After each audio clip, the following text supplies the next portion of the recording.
मंगलू की पत्नी ने 4 दिन पहले एक लड़की को जन्म दिया है, जिसे जितनी बार वो देखता उसका सिर भारी हो जाता। अपनी चिंता वो अपनी पत्नी से नहीं छिपा सका और परेशान स्वर में उससे कहा, 4 बच्चे पहले से ही है और अब ये आ गई। मैं ठहरा मामूली दिहाड़ी मजदूर, कैसे पाल लूंगा इतने सारे बच्चों को। मंगलू की पत्नी उसकी बातों का क्या जवाब देती। कभी वो उसकी ओर देखती तो कभी मंगलू की ओर। उसी दिन दोपहर की बात है। मंगलू अपनी टूटी फूटी झोपड़ी के बाहर चुपचाप बैठा हुआ था। तभी उसकी झोपड़ी के आगे एक बड़ी सी आलीशान कार आकर रुकी। उस कार से एक बहुत ही अमीर व्यक्ति, जिनका नाम सुदर्शन वर्मा था, उतरे और उसके पास आए। क्या तुम्हारे यहाँ किसी कन्या का जन्म हुआ है? सुदर्शन की बातों को सुनकर मंगलू उन्हें घूर घूर कर देखने लगा और चौंकते हुए कहा, कन्या? हाँ, कुछ दिन पहले मेरी पत्नी ने एक बेटी को जन्म दिया है, लेकिन आपको कैसे पता? अरे ये सब बात छिपती थोड़ी है। वैसे क्या तुम मुझे वो कन्या दे सकते हो? ऐसा है कि मैं निसंतान हूँ और मैं तुम्हारी बेटी को गोद लेना चाहता हूँ। मंगलू थोड़ी देर फिर से सुदर्शन की ओर घूर घूर कर देखता रहा और फिर उनसे बोला, साहब, मैं बहुत ही गरीब आदमी हूँ। किसी तरह अपने परिवार के 2 जन की रोटी कमाता हूँ। जब से मेरी ये बेटी हुई है, मैं उसी की चिंता में घुला जा रहा हूँ। आप मेरे पास किसी भगवान की तरह आए हैं। आपके पास इसका भविष्य बन जाएगा। मेरे पास तो इसकी किस्मत में भूख और बीमारी ही आएगी। मंगलू ने सुदर्शन को अपनी बेटी दे दी। सुदर्शन ने बच्ची को लिया और वहाँ से निकल पड़ा। रास्ते में एक नदी आती थी। सुदर्शन ने अपनी कार वहाँ रोकी और बच्ची को गोद में उठाया और नदी के ऊपर बने पुल पर खड़ा हो गया। आज मैं अपने बेटे का भाग्य अपने हाथ से खुद लिख रहा हूँ। आज मैं मिटा रहा हूँ अपने बेटे के भाग्य में लिखी हर वो बात जो मैं नहीं चाहता।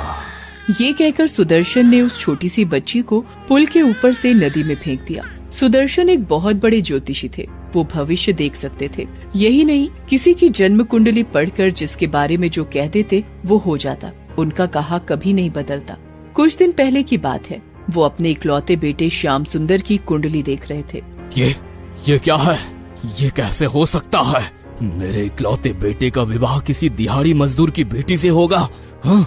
सुदर्शन ने अपनी आंखें बंद की और उस लड़की को देखना शुरू किया। पल भर में ही उनकी आंखों के आगे मंगलू की बेटी आ गई। उन्होंने अपनी आंखें खोली और, मैं भविष्य देख सकता हूँ तो भविष्य बदल भी सकता हूँ। मैं बदल दूंगा अपने बेटे का भविष्य, मार दूंगा उस लड़की को। दूसरी ओर वो छोटी बच्ची पानी के बहाव के साथ बही जा रही थी। वहीं नदी के किनारे बसे एक गांव की मछुआरिन विमला उस समय जाल डालकर मछली के फंसने का इंतजार कर रही थी।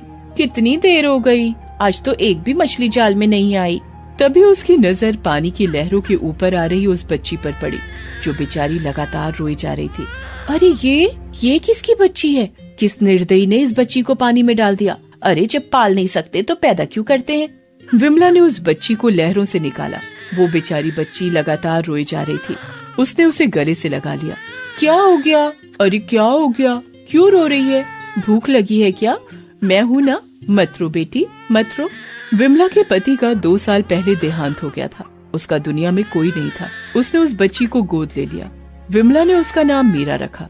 समय धीरे धीरे पंख लगाकर उड़ता गया। मीरा अब 21 साल की हो गई थी। इस बीच विमला की मौत भी हो गई थी। उधर ज्योतिषी सुदर्शन का बेटा भी अब जवान हो गया था। एक दिन की बात है, वो नाव की सवारी कर रहा था, तभी मौसम बहुत ही खराब हो गया। जोर जोर से आंधी चलने लगी और फिर मूसलाधार बारिश शुरू हो गई। ओह, इतनी तेज आंधी और तूफान, ऊपर से ये बारिश। तूफान और बारिश का वेग और बढ़ता गया और उनकी नाव डूबने लगी। श्याम सुंदर पानी के बहाव में कुछ देर तो हाथ पांव मारता रहा, फिर थक कर बेहोश हो गया और लहरों के साथ बहने लगा। उधर दूसरी ओर मीरा उस समय नदी में मछली पकड़ने के लिए आई थी, लेकिन तूफान के कारण वापस लौटने का सोच रही थी। तभी उसे श्याम सुंदर पानी में बहता हुआ दिखाई दिया। अरे ये कौन है? कौन बहता हुआ आ रहा है नदी के बहाव के साथ? मीरा तुरंत पानी में उसे बचाने के लिए उतर गई और लहरों से लड़कर उसकी जिंदगी बचा ली। श्याम सुंदर को जब होश आया तो उसने खुद को मीरा के घर में पाया। मैं कहाँ हूँ? आप कौन है?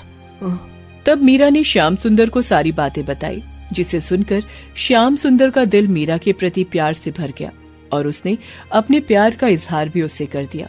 मीरा ने भी उसका निवेदन स्वीकार कर लिया। कुछ दिनों बाद उन दोनों ने शादी कर ली। शादी के बाद श्याम सुंदर मीरा को लेकर अपने घर पहुंचा और अपने पिता से सारी बातें बताई। तुमने शादी कर ली? लेकिन ये लड़की कौन है? इसका कुल क्या है, खानदान क्या है? तब मीरा ने उन्हें सारी बात बताई, जिसे सुन सुदर्शन ने अपना सिर पीट लिया और मन ही मन सोचने लगा, हे भगवान, 21 साल पहले मैंने इस काले अध्याय को अपने बेटे के जीवन से निकालना चाहा था, लेकिन आज ये फिर से मेरे सामने आ गई। लेकिन मैं हार नहीं मानूंगा। उस दिहाड़ी मजदूर की बेटी को मैं कभी अपनी बहू स्वीकार नहीं करूंगा। कुछ दिनों के बाद श्याम सुंदर कुछ महीनों के लिए शहर से बाहर गया हुआ था, तो सुदर्शन ने मीरा को अपने पास बुलाया और उससे बहुत ही चिंतित स्वर में कहा, मैं तुमसे कुछ मांगना चाहता हूँ बेटी, अपने लिए नहीं लेकिन मेरे इकलौते बेटे के लिए, उसके जीवन के लिए। बोलो, क्या तुम मुझे वो दोगी जो मैं मांगूंगा तुमसे, या इनकार करके मेरे बेटे के जीवन को खतरे में डाल दोगी? बोलो बेटी। ये सब आप क्या कह रहे हैं पिताजी? मेरी तो कुछ समझ नहीं आ रहा है। देखो, मैं कहना तो नहीं चाहता तुमसे, लेकिन अगर नहीं कहा तो बहुत मुसीबत आ जाएगी। तुम्हें तो पता है कि मैं ज्योतिषी हूँ। मैंने अपने पुत्र की और तुम्हारी कुंडली देखी है, उसमें साफ साफ लिखा है कि अगर तुम दोनों साथ रहे तो मेरे पुत्र की मृत्यु हो जाएगी। ये आप क्या कह रहे हैं? मैं सही कह रहा हूँ बेटी, लेकिन हम उसकी मृत्यु को रोक सकते हैं अगर तुम उसे छोड़कर हमेशा के लिए चली जाओ तो। अपने पति की खातिर मीरा उस शहर को छोड़कर मायागंज नाम के दूसरे शहर में चली गई। कई दिन तक वो भूखी प्यासी इधर उधर भटकती रही और एक दिन वो सड़क किनारे बेहोश होकर गिर पड़ी। जब उसे होश आया तो उसके सामने सरजू मांझी नाम का एक बूढ़ा सपेरा बैठा था, जो सांप का खेल दिखाकर अपनी रोटी चलाता था।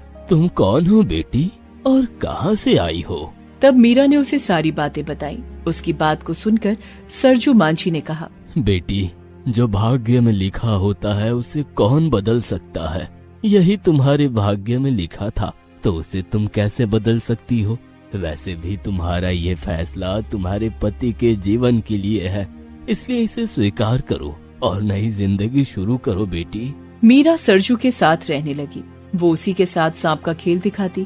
यही नहीं, उसने सरजू से न सिर्फ जहरीले सांपों को पकड़ने की कला सीखी, बल्कि उनके जहर को काटने का मंत्र और जड़ी बूटी के बारे में भी जाना। बेटी, तुम में गजब की प्रतिभा है। मैंने अपना पूरा जीवन इन जहरीले सांपों के जहर की काट और मंत्रों को जानने में लगा दिया, लेकिन तुमने तो कम ही समय में सब कुछ सीख लिया। समय फिर से बीतने लगा। इस बीच सुदर्शन और श्याम सुंदर मायागंज अपने एक रिश्तेदार की शादी में आए हुए थे। शादी के बाद सुदर्शन और श्याम सुंदर एक कमरे में सोए हुए थे। तभी पता नहीं वहाँ कहाँ से एक जहरीला सांप आया और उसने श्याम सुंदर को काट लिया। श्याम सुंदर दर्द से कराह उठा। पिताजी, पिताजी, मुझे सांप ने काट लिया है। आ, आ, आ, आ। यह बोलते ही श्याम सुंदर के मुंह से झाग निकलने लगा और वो अचेत हो गया। सुदर्शन ने अपने पुत्र की जब ये स्थिति देखी तो उसका दिल जोर जोर से धड़कने लगा। उसने लोगों से मदद की गुहार लगाई। तभी किसी ने उसे सांप का जहर उतारने वाले के पास जाने के लिए कहा। तब सुदर्शन ने पूछा, कहाँ मिलेगा? यहाँ से कुछ ही दूरी पर सपेरों की बस्ती है, वहीं पर सरजू माझी नाम का एक सपेरा रहता है। कहते हैं उसके पास दुनिया के जहरीले से जहरीले सांप की काट है। हमें श्याम सुंदर को उसके पास लेकर जाना चाहिए। वे सभी सरजू के घर पहुँचे। सरजू को उसने सारी बातें बताई। तब सरजू ने कहा, देखिए, अब मैं बहुत बूढ़ा हो गया हूँ, मुझे ठीक से दिखाई नहीं देता। मैं अब आपकी मदद करने में असमर्थ हूँ। हाँ, लेकिन मेरी बेटी आपकी मदद कर सकती है। उसके बाद उसने मीरा को आवाज दी। मीरा को देखते ही सुदर्शन की आंखें फटी रह गईं। उसने लाचार निगाहों से उसकी ओर देखा।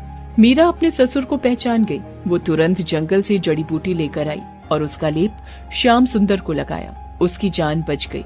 जैसे ही श्याम सुंदर को होश आया और उसने अपने सामने मीरा को देखा तो, मीरा, तुम जिंदा हो? लेकिन पिताजी ने कहा था कि जब मैं शहर से बाहर गया हुआ था तो कोई जंगली जानवर तुम्हें उठाकर ले गया था। ये बात सुनकर मीरा ने अपने ससुर की ओर देखा तो सुदर्शन ने हाथ जोड़कर उससे कहा, तुम दोनों मुझे माफ कर दो। मैं तुम दोनों का गुनहगार हूँ, खासकर मीरा का। मैंने भाग्य के लिखे को बदलना चाहा, लेकिन मैं हार गया। मुझे माफ कर दो मीरा, मुझे माफ कर दो। उसके बाद सुदर्शन ने सारी कहानी उन दोनों को बताई, जिसे सुनकर श्याम सुंदर को अपने पिता से घृणा हो गई। तब मीरा ने अपने पति से अपने पिता को माफ करने को कहा। उसके बाद वो सभी खुशी खुशी रहने लगे। दोस्तों, आप हमारे चैनल को जरूर सब्सक्राइब करें